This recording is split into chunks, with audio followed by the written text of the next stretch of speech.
Hey guys, what's up? It's Muskan. Welcome back to my channel, The Sake of Medicine. Before starting today's topic, please consider to like this video, subscribe to my channel if you haven't yet. So let's start with today's topic.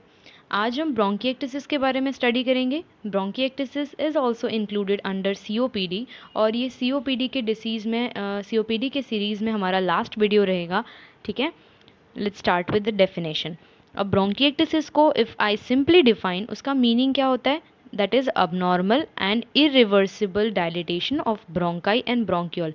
अब वो क्यों होगा? Because of that occur secondary to pneumonia हो गया या cystic fibrosis हो गया या फिर और कोई ऐसा इन्फ्लामेटरी वीकनिंग डिसीज़ की वजह से होगा. ठीक है, एक बार फिर से, that is abnormal and irreversible dilatation of bronchi and bronchioles secondary to any kind of inflammatory disease.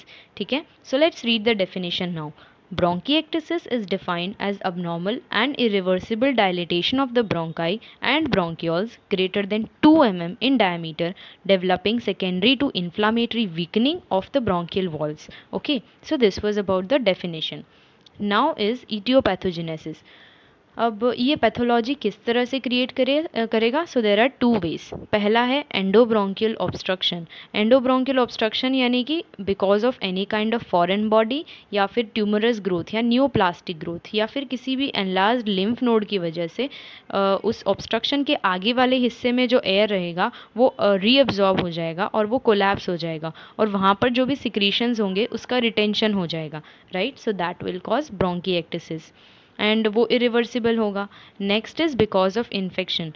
See, this bronchiectasis, it may be secondary to any kind of local obstruction.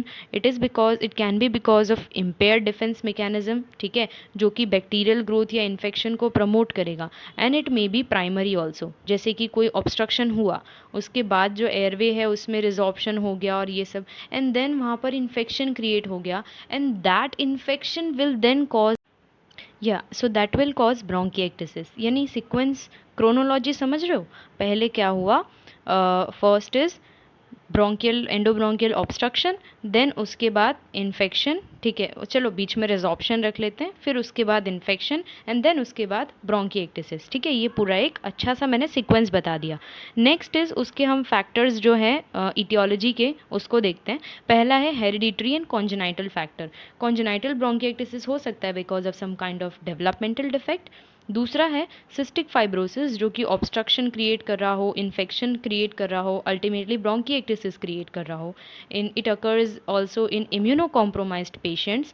दूसरा फोर्थ पॉइंट जो है that is important कि carta Jenner syndrome, जैसे कि जो कॉन्जेनाइटली सीलिया जो है वो इमोटाइल होते हैं in which syndrome, in Kartagener's syndrome. ठीक है, हियर व्हाट हैपन्स इज जो माइक्रोट्यूब्यूल्स हैं that causes the immobility of the cilia, then it occurs in atopic bronchial asthma. Okay, now next is obstruction. मैंने बताया पहले कि obstruction किस वजह से हो सकता है? Any kind of foreign body, endobronchial neoplasia या tumour, compression due to enlarged hilar lymph node and post inflammatory scarring. अभी पोस्ट इन्फ्लामेटरी स्कारिंग क्या होता है? इन्फ्लामेशन के बाद जो हीलिंग प्रोसेस होता है उसके बाद भी कुछ जो डार्क स्पॉट्स रह जाते हैं उसे हम बोलते हैं post inflammatory scarring, and all of which lead to the post obstructive bronchiectasis. Right, the third one is as a secondary complication. Secondary complication मतलब कोई डिसीज़ हुआ, उस डिसीज़ का complication will result in bronchiectasis. जैसे कि किसी को necrotising pneumonia है, जैसा कि स्टेफाइलोकोकल सपरेटिव निमोनिया या फिर ट्यूबरक्यूलोसिस है, दैट कैन लीड टू ब्रोंकिएक्टिसिस. ठीक है, अब देखते हैं हम इसका मॉर्फोलॉजिक फीचर्स. ग्रॉसली अगर हम देखें तो 4 टाइप से इसका एयर स्पेस डायलिटेशन होता है. पहला है वेरिकोस. इमेज जो है मैंने हर्षमोहन की टेक्स्ट बुक में से ली है. फर्स्ट अगर हम देखेंगे तो वेरिकोस यानी इरेगुलर एनलार्जमेंट हुआ है. ठीक है, सेकेंड इज सिलिंड्रिकल. सिलेंड्रिकल में the tube like dilatation is occurred here. Fusiform में स्पिंडल शेप हुआ है. And fourth one is saccular. Saccular यानी कि rounded sac like bronchial distension is shown here. ठीक है, और कुछ और भी पॉइंट्स है ग्रॉस में कि अगर हम लंग का कट सरफेस देखते हैं तो it appears Honey comb like. ठीक है, और ब्रोंकाई जो है जो प्लूरा के थोड़ा नज़दीक होंगे वो थोड़ा डायलेटेड हो जाएंगे, उनकी वॉल्स जो है वो थिक रहेगी, और जो ल्यूमन है ना उसमें क्या चीज़ें देखने को मिलेगी? म्यूकस देखने को मिलेगा या फिर म्यूकोपस, यानी कि म्यूकस प्लस पस फॉर्मेशन. ठीक है, अब उसका देखते हैं माइक्रोस्कोपिक फीचर। माइक्रोस्कोपिक फीचर में bronchial epithelium shows squamous metaplasia.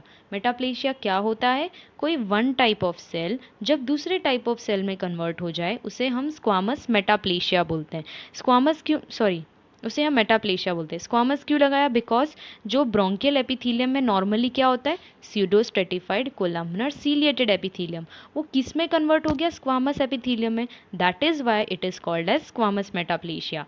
Next is bronchial wall जो है that is infiltrated by leucocyte. यहाँ पर हम इमेज में देख सकते हैं कि there is intense leucocytic infiltration occurring here.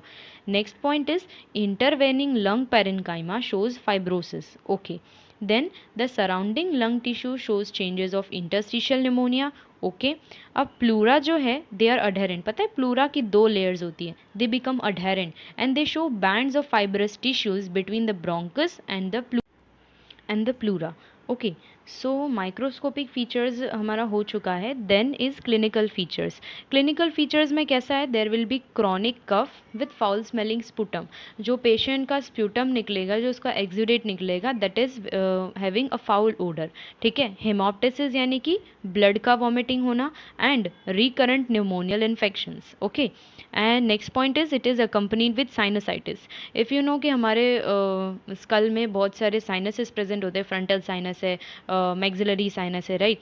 उसमें जब इन्फेक्शन हो, इन्फ्लामेशन हो, that is called as sinusitis. Okay, then the third one is late complication in chronic cases include development of clubbing of finger, metastatic abscess, amyloidosis and cor pulmonale. अगर कुछ ज़्यादा ही time से case हो रहा हो, मतलब chronic time से हो, तो it can develop clubbing of finger. मैं नेक्स्ट स्लाइड में बताती हूँ what clubbing of finger looks like. फिर metastatic abscess formation occurs, amyloidosis यानी कि abnormal protein deposition, and then cor pulmonale. Cor pulmonale तो जैसे देवता है, हर सीओपीडी के डिसीज में क्लिनिकल फीचर्स में दिख ही जाते हैं, राइट।